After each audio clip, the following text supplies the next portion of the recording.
Welcome to Mind the Chatter, a podcast where we break down mental health, one conversation at a time. I'm Lilian, and joined as always by my co-host Peter. Hello. We're both licensed counselors, registered with the Counselors and Psychologist Board of Kenya, and we are so glad to have you join us. In this episode, we continue our series on loss and grief by looking at one of the most painful types of losses, and that's death of a loved one. Whether it's a parent, spouse, friend, or sibling, grief through death hits something primal in all of us. And it's deeply personal. We all grieve differently. The intensity, the timeline, the way it shows up, there is no single roadmap. And sometimes, instead of feeling supported, we feel judged. Right? Some people feel we are grieving too much or too little, and you might hear something like, she should have moved on by now. You know, somebody has been dead for half a decade, and people are telling you, hey, Or even in real time, uliona hakulia mazishi yote.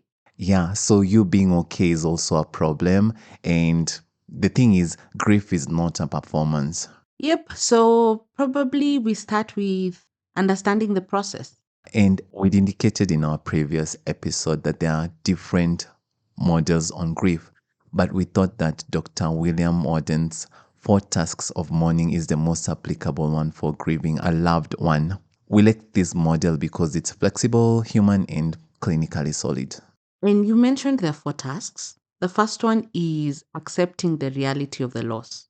That just comes right at the beginning. It's about facing the truth. When someone dies, part of us resists it. And if we can go back to what we said about schemas, somebody has been part of your schema, and in your mind you already know this person is supposed to be here or play this role, so your mind takes a minute to adjust to the fact that that person is no longer there. Yeah, and I'm thinking about things like you'll do something and this is the person you'd usually talk to when you've had an achievement or you noticed something that made you happy, and you'll find yourself thinking, I should call them. Or you'll be expecting them to come in the evening like they used to come. So a little bit about me. I lost my dad when I was 18 years old. And I think what I remember, I joined college. And when I went to campus, I remember after my first exam, there was this sense of somebody should be asking me how I've performed.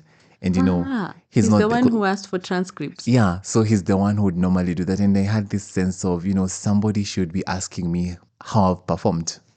Okay. There's usually a split between intellectual and emotional understanding. Yeah, because intellectually you might recognize that this person is dead, Yeah. but your emotions act in a totally different way. Yeah, and they're totally backed up by your memories, because your memories are based when this person is alive and they're there and you can talk to them and you can involve them in your things. And that explains why some people mummify the environment.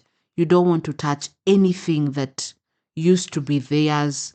For example, you'll find if it was their room, you haven't removed anything, you won't let anyone go into the room and things like that. And I'll point out that this is one of those things which you can only get away with if you're rich enough to keep have a spare room, yeah. Yeah, so... Or have a house just sit untouched. Yep. Because a friend of mine was talking to me about how in her culture, if somebody died in a house, it had to be destroyed because, somebody has died in it. But see, that was long time ago when houses were made of wood and mud. So right now, if somebody dies and it's in a house made of stones, you just do the calculation and you're like, so now there's all these sort of cleansing ceremonies. So yeah. Yeah, instead of putting down a whole mansion in the that's a financial loss. Exactly. Yep. And then there are others who go ahead and erase the space that the person was in. Just remove all signs of their existence. And both of these can be signs of denial. You haven't really accepted that this person is gone. So you either mummify to keep their memory going, or erase to kind of rub this thing that has happened, this big thing that has happened. Yeah. Keep things the way they were. It's like they weren't here and nothing has happened. True. So the second task is processing the pain of grief. And this involves feeling the pain. And over here, we should just point out that our society is not very good at this. You Yeah. know, the first thing you're told when you lose somebody is be strong or they're in a better place. And I've had a friend of mine who he was giving me a story of how he'd carry alcohol for this friend of his who'd lost his mom. And the idea was he wants to dull the pain or prevent the person from being unhappy. Watu wakipeleka maziwa kwa matanga yanapeleka mzinga. I think his heart was in the right place, but Yeah, so the idea is you're supposed to be processing the pain, but your friends won't even allow you to do that. And it's coming from a good place. The thing is, alcohol gets your thoughts from whatever is hurting. And, for a moment, you have a high. yeah, and there are platitudes that just don't help. In fact, most of them push people to suppress their grief. Colin Parks, a British psychiatrist, and he was a grief expert. So he said anything that allows a person to avoid the pain can prolong mourning. Yeah, so it's coming from a nice place, but it's going to stop somebody from processing the pain. Yeah, and we did talk about how time heals, but you have to know what to do with that time. Exactly. And culturally, we often prioritize burial logistics over emotional healing. So if you think about it, somebody has died. First thing you do is start a committee, and then you're busy picking out clothes for the deceased or feeding the guests. Oh, I did a lot of that. So my mom died around, it's gonna be 2 years this year. And when she died, I remember we just got the news and immediately we started thinking, what mortuary is she gonna stay in? Where are we gonna get the coffin and things like that? And yeah, it was involving. Yeah. So for me, what I remember is there's this woman who was like, what clothes are you guys going to dress in? And, what day are we going to go and pick the clothes? So it's everything but True. mourning. Like you're just concerned with the logistics of it. Yeah, and the funny bit was the committee would meet every day at our home, but most times we wouldn't even be there. Sijui had been easily finding clothes for my dad and me and my brother, or my dad would have gone sijui to the mortuary to do what, like we'd be all over the place. Yeah. So in most cases, the bereft doesn't get time to cry until everyone has left. You're so busy making sure everything is going according to plan, and you don't even realize that you need the time to grieve. So afterwards, that's when it hits you. And then at that time, everyone else has kind of gone back into their lives. So you're pretty much alone. Actually, processing the pain means sitting with it, just allowing yourself to go through the whole mess of it, feeling the pain, missing the person, thinking about what life is gonna be without the person, giving yourself that time, not just being very busy, and not allowing yourself the time to sit with it. And this is, of course, painful. So sometimes you might actually like the distraction that all these funeral arrangements allow you. True. But for you to process, you have to sit with it. You have to acknowledge, oh, I've lost my dad. I've lost my mom. I've lost my sister. And probably even feel angry about it or guilty about it. Yeah. And then just sit with it. Yeah. Then the next task goes into adjusting to a world without the deceased. And this usually comes after the funeral most times. Because in most cultures, especially in Kenya, funerals happen within 1 to 3 weeks. And now you're wondering, okay, so what do we need to change? If this person is the one who used to cook supper every night, who is going to cook supper every night? Yeah, and this would be the external adjustment. So, what are the new roles you need to fulfill? As you said, if this was the person who was taking care of us in a physical sense, True. then it's either we figure out how to do that for ourselves or get somebody else to do it for us. Yeah, and sometimes that even goes into legal planning. Who gets to find out who's going to be administrator of the will and things like that. Then another adjustment is internal adjustments. How has this loss changed who you are? What part of your identity is being changed by the loss? Yeah, you are a daughter, and then now you're no longer a daughter because your mama's gone, or you are a father, and then now your child is dead, so you're no longer dad, so you need to reorient to who are you and make an adjustment to, your new role. Yeah, and you've mentioned roles, and this could be, for me, I kept being told, you need to take care of your dad and your brother now. It's almost like I was being promoted into the mom role. And of course, that's not comfortable because you haven't even come to terms with the fact that you've lost somebody you loved, and you're already being told, fill in her shoes. True. Tunajua hawa wanaume wanahitaji kuchungwa. And again, maybe you're getting a sense of culture plays a huge role in how we go about loss and grief. Oh, that it does. Then there's even spiritual adjustments. How does this challenge your beliefs? I remember struggling to go to mass because every time I'd be there, I'd feel my mom's presence because she was the one who kind of ran that part of our family, going to church, being very participatory in church. So yeah, it was a struggle and adjustment. Yeah, so you can find yourself questioning your faith, your purpose, and even your sense of safety. And that's okay because it's expected.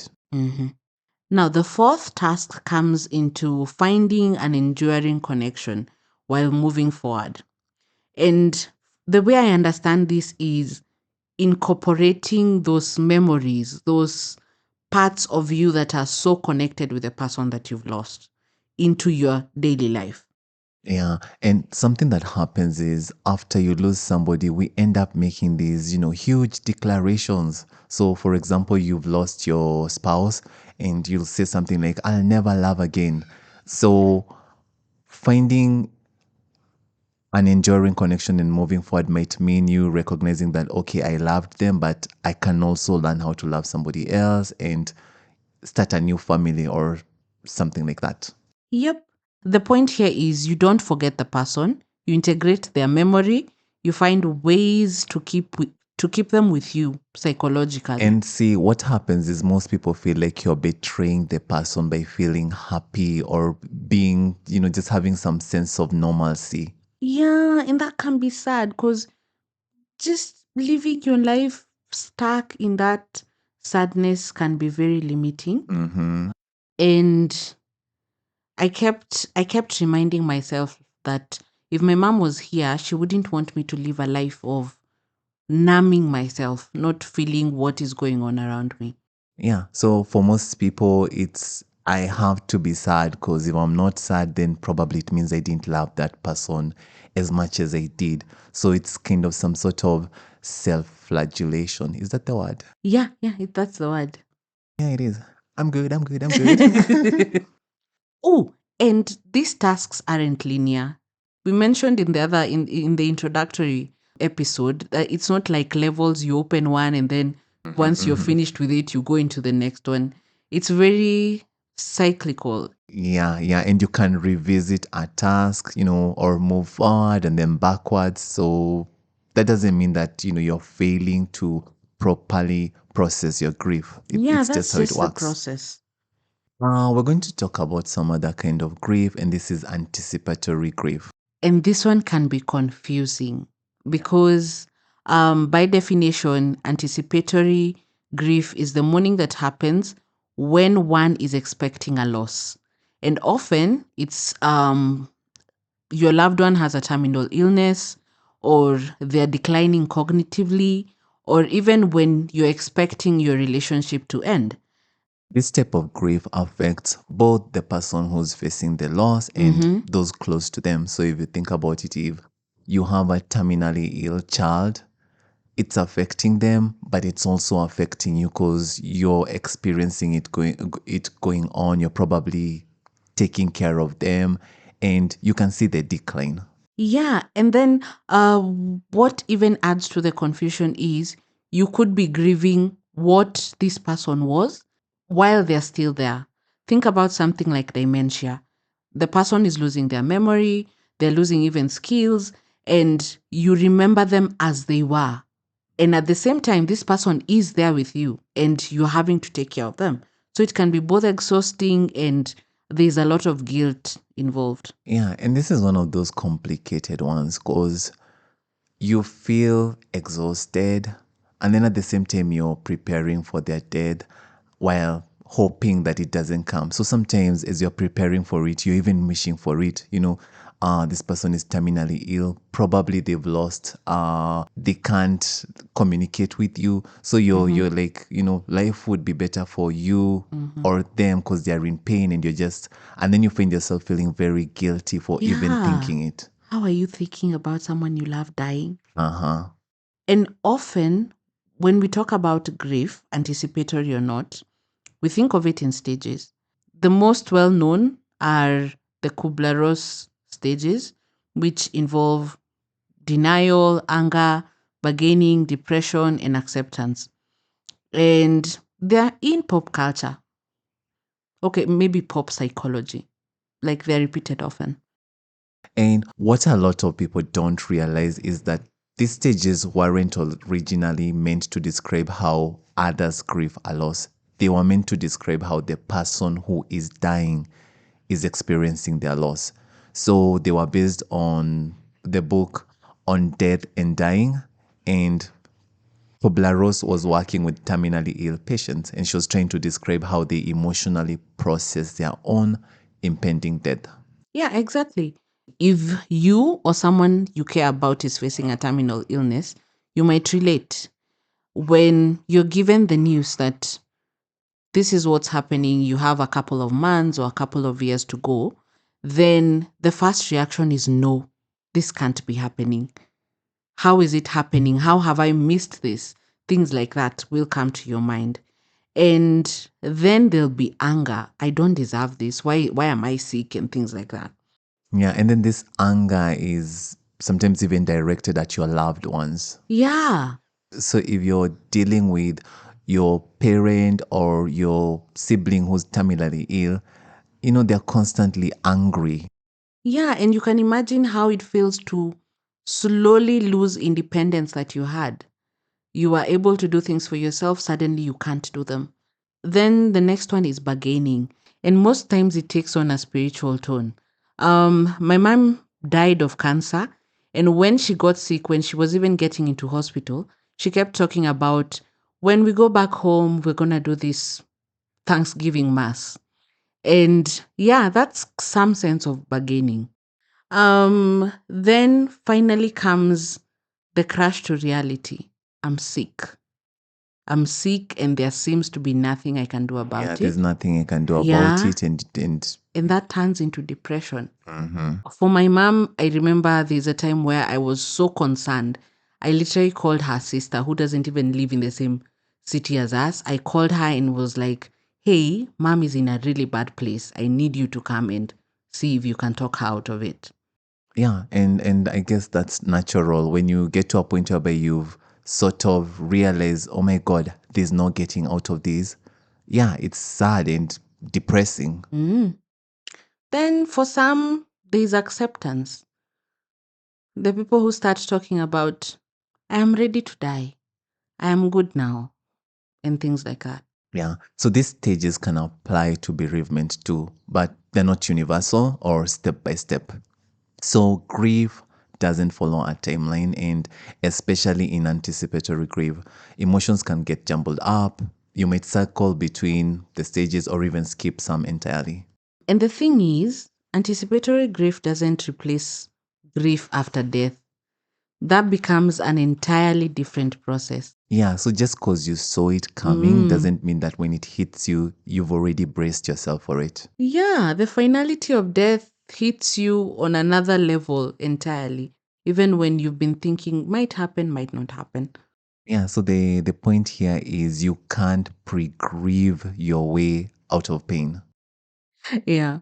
Okay, for some reason that made me chuckle. And it's because I'm thinking, it's almost like because you had started grieving before, after this, you should just shake it off and walk. Yeah. Which is why if, somebody took a year dying, doesn't mean that when it actually happens, there's no pain. The pain will Yeah, still be there. true. So, anticipatory grief can be deeply personal and, like we mentioned before, confusing. You might find yourself mourning with the person who's affected.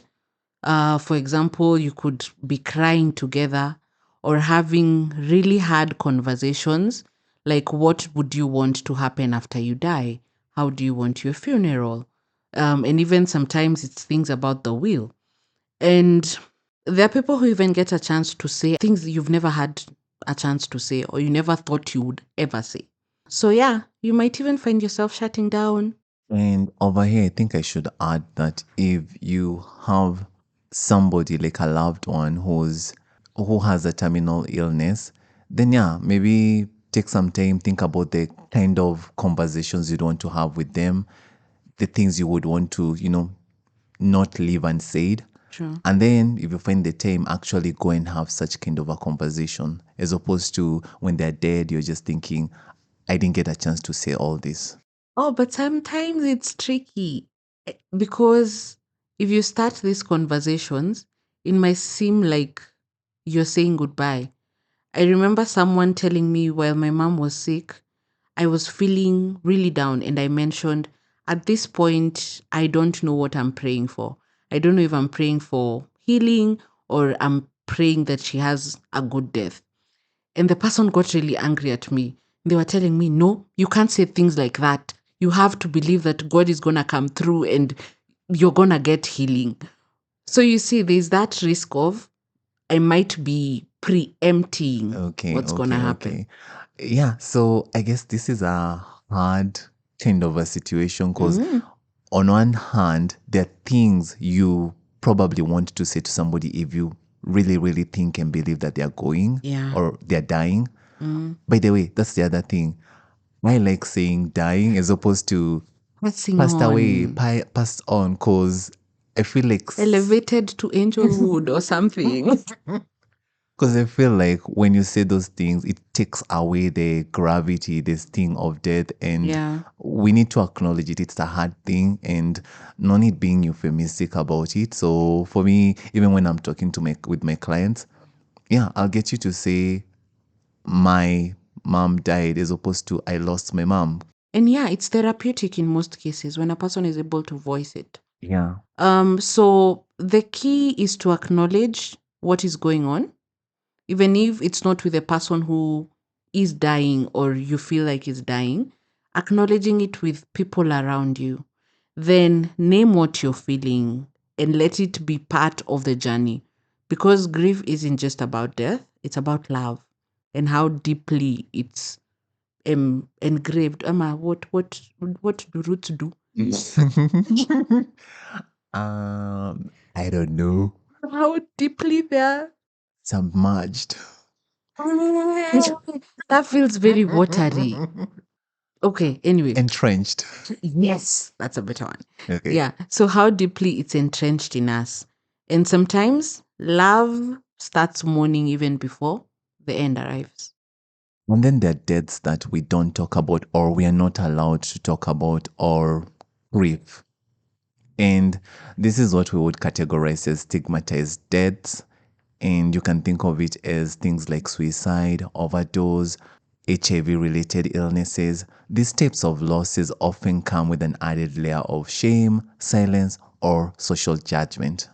Yeah, and stigma isolates. It isolates the people who are grieving and makes you feel like you can't talk about it or their grief isn't valid. Sometimes, even well meaning people will avoid the topic entirely, like it's contagious or very uncomfortable. I remember when my dad died, my grandpa said something that stuck with me. And he was like, at least my son didn't die of HIV. Mm. And it was such a strange thing to hear because I'm just over there and thinking, what the, it's like he's trying to protect some imagined dignity. The worst thing that could happen is if this guy had died of HIV.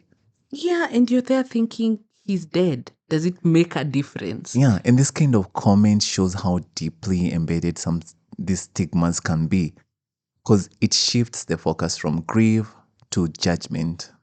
Yeah, think about losses such as suicide. That kind of loss often leaves people wrestling with guilt, confusion, even anger. Because you're wondering, is there something I could have done?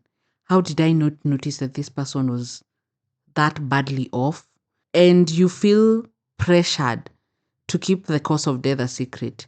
Most times, even in the eulogy, they won't write this person committed suicide. Yeah. So Yeah. it's like very hush hush, Mm-hmm. or maybe even you lost somebody whose life was messy in that they made harmful choices or even committed crimes. So think you have a cousin who was a thug and maybe was shot down while engaging in some criminal activities. Society won't offer you much sympathy and you'll try and keep it under. Yeah, you'll find the people who attend the burial are gonna be few. And I've seen this even in the church. You'll find they won't send the pastor to come do the service. They'll send some newbie youth pastor or a seminarian. There's just this aspect of we're not gonna talk about this. Yeah, and despite all this, grief still happens. You might feel conflicted.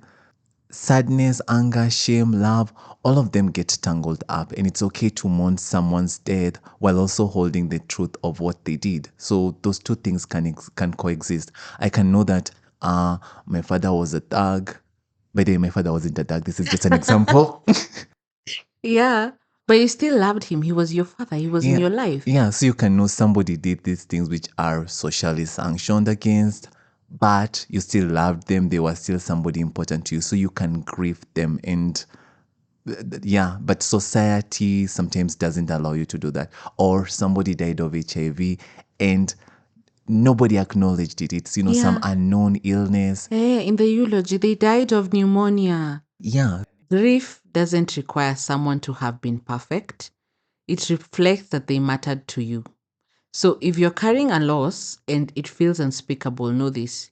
Your pain is real and you deserve the space to heal.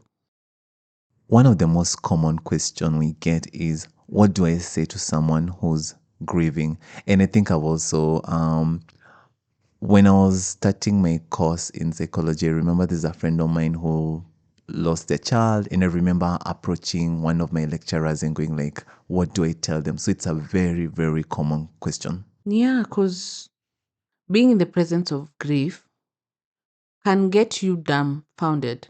Yeah, you don't know what to say. You don't Yeah, know what's the right thing to say. So true. maybe we can start with what not to say. Oh, and there are many. There are many, but we're just going to mention a few. Um, God needed another angel. That is so common. Heaven has found itself a new angel. We know you loved them, but God loved them more. Then at least you had time with them.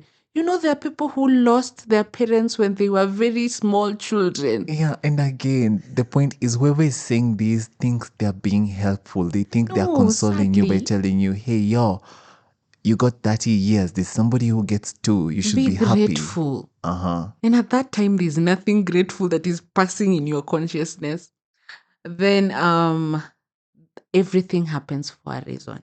Yeah. So this has happened, and someday in future you're going to look back and go like, oh, this is why it happened. And we never get that answer or that reason. Anyway, um, these statements, they hit me. They're very common in prayer meetings because there's that aspect of God had a plan.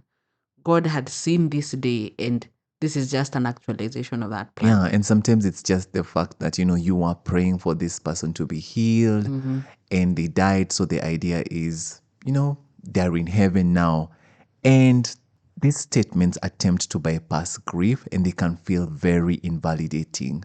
Yeah, imagine you're feeling angry that you've lost this person, and you're being told to be grateful. Yeah, or you're feeling pain, like some really profound pain, and somebody is telling you, God has another angel. What are you sad about? Oh, God loved them more. I need them. Yeah, so do not, I repeat, don't say none of this. Yeah, instead, say, I'm here. Or, that sounds really hard. Or even simply get the person to talk about the person they've lost. I think that's like the most important thing. And this is one of the things we try to avoid. You think that by making somebody recount or tell you memories of the loved one who has just died, it's going to be painful, but it's actually therapeutic. Yeah, it Because is. part of the fear when you lose somebody is you're going to forget them, they'll be forgotten. So if you give somebody a space to talk about the person, then that's actually more healing because it's telling them, hey, they're dead, but they will still live on in your memories. Yeah, we recognize that they were part of you. Tell us about it. And if you're completely stuck, just be present. Go there, sit in silence if you have to. Or you can go an extra mile, do something for this person that they don't have to worry about. It could be as simple as there are many visitors in the house, do the dishes. Just help them find time to sit in the grief. Yeah, just cater to them in some physical kind of way. And that is, your presence is more powerful than any platitudes you might offer. True. So, how does therapy come in while one is grieving a loved one? I'll repeat something I had said. Grief therapy isn't necessary for everyone. Most people will heal with time and support. So therapy will never be, necessary for them. But for some, therapy might be needed. Yeah, in these are the scenarios where you really need to get into a space where you can talk about it. So, in scenarios where you lack a strong support system, where the death was traumatic, Yeah, so in the course of somebody just had an accident, so in the one morning they minute, were literally, there. 1 minute they were there, the next they're not. Yeah. So you might need support in such a kind of a scenario. When you had unfinished business, and this could look like you were in bad terms with the person. In a lot of movies, we actually see this. The last thing I told them was that I hate them, and such scenarios. Or even you had something to prove to them. So that unfinished business can get you stuck in grief. And finally, when the loss of that person comes in, when a lot of stressors are in your life at the time, you can struggle to balance all of them at the same time. Yeah, so if you're facing any of the above, then in that case, therapy might be very, very useful. And therapy helps you name what you're feeling because grief isn't just about sadness, it's also anger, confusion, guilt, numbness, and even fatigue. And sometimes you don't even know that you're grieving until you speak it out loud. And we had talked about relief, and relief is, I think, the most uncomfortable thing to acknowledge out loud, even when you have a strong support system. Like, how do you tell people that my mother was so overbearing? When she died, I felt like I could finally be myself. Yeah. Yeah, so therapy gives you a space where you're able to speak that out loud without being judged. Yeah. Or probably you'd even like thought it before or told the person, I wish you were dead, and then they go ahead and die. That can bring with it a lot of guilt. Yeah, I am powerful. Oh, No, you're not. we are cutting that out. Yeah, then therapy also allows you to process your grief safely. There are things you might feel and can't say anywhere else. Therapy is a judgment-free zone, just as we have said before. And it could even come in the sense of you're losing your faith. Yeah, and this is something you can't tell people because they'll be, that's sacrilegious. You shouldn't even think that. Yeah, and most times these are the people who are giving you the strongest support. They're the ones who are there from day one doing prayers. They're the ones planning the funeral. How are you gonna tell them that now you're angry with God? Yeah, so in therapy, you get to say that and you don't get any judgment and you get to process whatever you're feeling. True. Then there's unfinished business. Here we do something called there's there's a technique that we talk about a lot, the empty chair. You get a chance to even speak to the person you've lost and tell them what you feel that was unsaid or is still leaving you stuck. And when it comes to the empty chair, sometimes it's like just getting to visualize their person, just kind of bring them back to life. Very heavy quotes around that. That in itself, like, can help you process so much because You're able to say goodbye. And with the empty chair, sometimes it brings a finality to it, especially when you have a client who's really in denial. It can bring a finality to it. Like once I see this person in this imagined space, it will finally hit home that they're gone and they're not coming back. yeah, I guess to, tell them, I'm so sad you're gone. And then, Yeah. just telling them how you feel about their loss, that sort of brings it home. So Yeah. you get some measure of closure. Mm-hmm. And finally, therapy can help you reinvest in life. So as I mentioned, sometimes you feel guilty that you're moving on Mm-hmm. while this other person is dead. So think about it. It was your spouse and then you found new love. So you feel like there's some sense of betrayal.